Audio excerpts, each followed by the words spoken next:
So at this time of year, it's a great opportunity to get out in the fields with Lance Morgan, our Field Operations Manager, and just to take a look at the crop. It's also a useful time to remind ourselves of just how good a plant alfalfa actually is, and it has lots of benefits, not just for the horse, but actually for the farmers that are growing it. And Lance, I know you interact with the farmers regularly. What's their perspective on growing alfalfa? Yes, so Lucerne is often called a break crop, which means it's giving the field or the soil in that field a break, and that's a break from wheat, which is the main crop grown in this area. And Lucerne's in the ground for 3 years, possibly 4, and the soil has a chance to regenerate.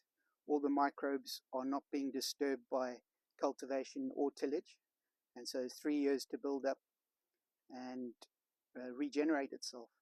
So for the farmers, it's instead of just being a normal break crop of the year, it's an extended 3 years. And then because Lucerne's a legume, it takes from the soil and gives back to the soil very differently to wheat. And it's nitrogen fixing, which means that it's adding nitrogen in those 3 years to the soil, as well as allowing that microbe build-up.